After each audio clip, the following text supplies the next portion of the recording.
Hello students, this is your chapter 7 gender discrimination. इसके अंदर हम पढ़ेंगे कि कैसे हमारे समाज में यानी सोशल के अंदर, हमारी सोसाइटी के अंदर जेंडर डिस्क्रिमिनेशन कितना ज़्यादा है। कि जैसे जेंडर डिस्क्रिमिनेशन का पहले मैं आपको ये समझा दूँ what is this gender discrimination. यानी कि जैसे हम मेल फीमेल में भेदभाव जो करते हैं, that is called gender discrimination.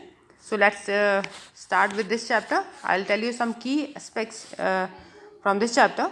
So let's take those. In this key aspects, we will first study about gender and gender discrimination. कि gender क्या होता है और gender discrimination क्या है, हम उसके बारे में पढ़ेंगे. Unpacking gender social aspects. और जो सोशल एस्पेक्ट है, मतलब समाज में जो जेंडर को लेकर जो भी धारणाएं हैं, हम उसके बारे में भी इस चैप्टर में जानेंगे.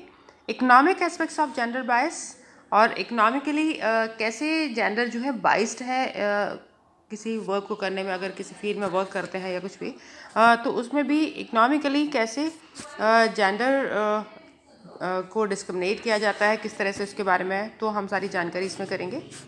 After that constitution provisions for gender equality. अब कॉन्स्टिट्यूशन किस तरह से वर्क कर रहा है कि जिससे कि जेंडर को के अंदर जो है इक्वालिटी आ जाए, जो हमने जो भेदभाव की भावना जो इसके अंदर देखी जाती है वो चीज़ ना हो. Women movements and it's outcome. अब विमेन मूवमेंट्स यानी जो विमेन का किस तरह से आगे अपना बढ़ना है, मतलब कैसे वो बढ़ रहे हैं, किस तरह से उनका वो लोग इन सब फील्ड में वर्क कर रहे हैं, तो उन सब चीज़ों के बारे में भी हम इसके अंदर जानेंगे, जिससे कि जो एक जेंडर जो इक्वालिटी नहीं है जेंडर को लेके, उसके बारे में भी हम इस चैप्टर से समझेंगे. So let's start the chapter.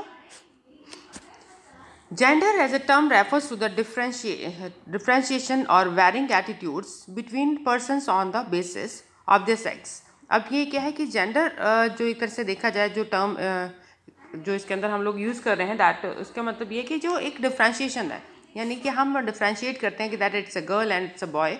तो उस चीज़ को हम समझ सकते हैं when there is a person on the basis of their sex.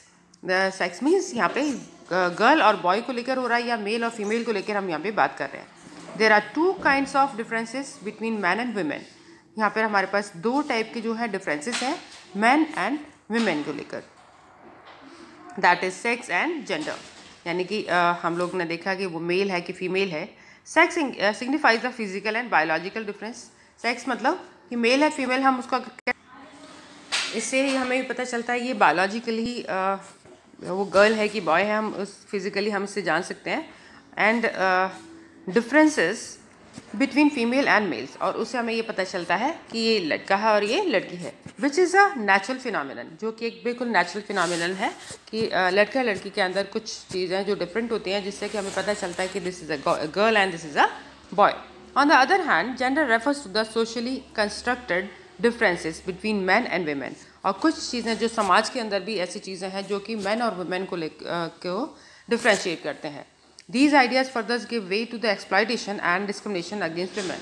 और यही इस तरह की जो चीज़ें होती हैं जो कि women's को, यानी औरतों को, लेडीज़ को, गर्ल्स को जो है एक्सप्लॉइट किया जाता है इन दिस सोशली, मतलब समाज के अंदर. Discrimination is associated with prejudice and regarded as objectionable. और जो कि अगर हम देखें, डिस्क्रिमिनेशन जो है वो बहुत पहले से ही चला आ रहा है इसके अंदर, और जो कि बहुत ज़्यादा ऑब्जेक्शनेबल भी है. It may entail behaviour either to benefit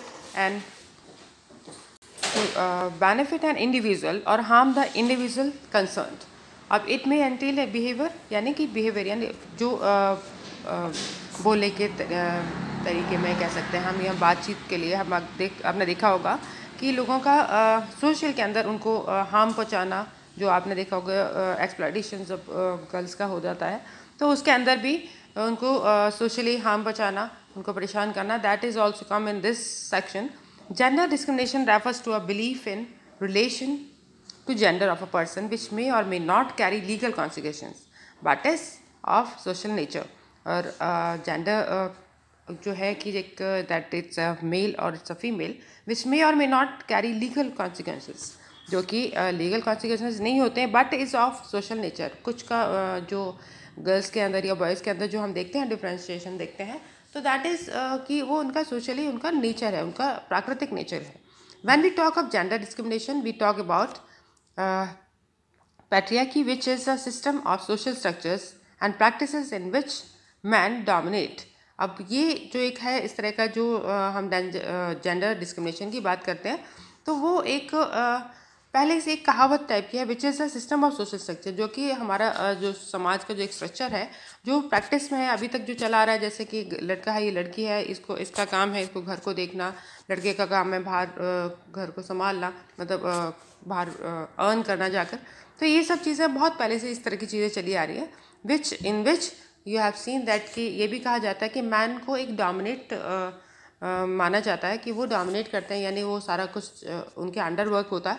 तो इस तरह की चीज़ें हैं. ऑप्रेस एंड एक्सप्लॉइट वुमेन, और उसके बाद दबा कर रखना वुमेन्स को और उनको एक्सप्लॉइट करना, ये सब चीज़ें बहुत पहले से जो कि हमने इसके अंदर समाज के अंदर देखा है. It manifest itself in preference for a son. और आपने देखिए ये भी सुना होगा कि जब भी हम कोई मम्मा के बेबी मतलब बच्चे को जन्म देते हैं, तो हम लोग यही प्रेफरेंस करते हैं कि वो लड़का होना चाहिए. डिस्क्रिमिनेशन अगेंस्ट डॉटर, और उसके बाद लड़की नहीं होनी चाहिए. तो इस तरह का ये चीज़ें क्या बताते हैं कि ये हम एक डिस्क्रिमिनेशन कर रहे हैं लड़के में और एक लड़की में. इन food distribution, burden of house hold work. तो आपने इवन खाना भी देते हैं, जब देते थे तो उसमें क्या है कि लड़की को ज़्यादा देना है, लड़की को कम देना है, इसको कम खाना चाहिए, इसको ज़्यादा खाना चाहिए, इस तरह की चीज़ें. हाउस होल्ड काम, मतलब घर के अंदर घर के ये लड़कियों के काम होते हैं, ये लड़कों के काम होते हैं. इन सब चीज़ों को लेके और लड़कियों पे बहुत ज़्यादा बर्डन भी डाला जाता है वर्क वगैरह को लेके. ठीक है, तो ये सब चीज़ें क्या बताती हैं हमें कि लड़कियों को और लड़कों को बहुत ज़्यादा डिस्क्रिमिनेट किया जाता है. और उसके बाद आप देखिए इधर household work, then lack of opportunities for girls. जो लड़कियों के लिए बहुत सारी ऐसे जो मौके हैं जो वो बहुत सारे कम होते हैं. लैक ऑफ एजुकेशनल अपॉर्चुनिटीज़, और लड़कियों को जो है शिक्षा के क्षेत्र में भी बहुत ज़्यादा कमी पहले पाई जाती थी. Restricted mobility, acts of domestic violence, lack of inheritance to women. और आपने डोमेस्टिक वायलेंस भी इन सब चीज़ों में बहुत ज़्यादा इंक्लूडेड है, कि जिसके अंदर देखते हैं कि उनको पहले जो था कि लड़कियों को बहुत मारना पीटना, अभी भी बहुत सारी जगह पे ये चीज़ है जो वायलेंस क्रिएट किया जाता है इनके साथ में. तो that is very bad thing which should not be done. Food binding in China, Sati system, ये कि पैरों को बांधना, और उधर सती सिस्टम वगैरह, डाउरी सिस्टम है, आपने देखा होगा दहेज प्रथा जो चलती है. इल ट्रीटमेंट ऑफ विडोज़, और जो जिनके हस्बैंड की डेथ हो जाती है उनके साथ में बहुत ज़्यादा गलत व्यवहार होता है. And child marriage in India, और हमारे इंडिया के अंदर बच्चों की छोटे में ही शादी कर देते हैं. That is also not good, और जो कि बहुत पहले से चला आ रहा है. Of patriarchy, the dichotomous nature of gender leads to creation of inequality that manifests itself in numerous dimensions. अब क्या है कि इस तरह का जो नेचर है जो जिसके अंदर की जेंडर जो है लीड करता है, वो ही सब कुछ देख रहा है. जैसे मान लीजिए मेल जेंडर है, अब वो सब कुछ देखते हैं, तो ये सब चीज़ें क्या है, इनइक्वालिटी पैदा करती हैं इन numerous dimensions of daily life. Also when distinctions are made between males and females and differentiate treatment is given out to boys and girls, then there is gender inequality. तो ये है कि जब भी हम लोग जो है एक डिस्टिंक्शन करते हैं मेल और फीमेल के अंदर, तो इससे क्या है कि लड़के और लड़की के अंदर शुरू से ये भावना डेवलप हो जाती है दैट कि जेंडर इक्वल नहीं होता, और उनको हर जगह पे कहीं बहुत सारी जगहों पर उनको इस तरह की चीज़ें समझाई जाती हैं कि आप लड़का है, आपको बाहर जाना चाहिए, या लड़की को नहीं जाना चाहिए, लड़की को घर के काम देखने चाहिए. तो ये सब चीज़ें क्या प्रोड्यूस करती हैं, gender inequality. So this was the chapter which is mean first section of this chapter. We will further study in the latest section, मतलब next section. So bye bye, take care. This is your first part. See you in the second part.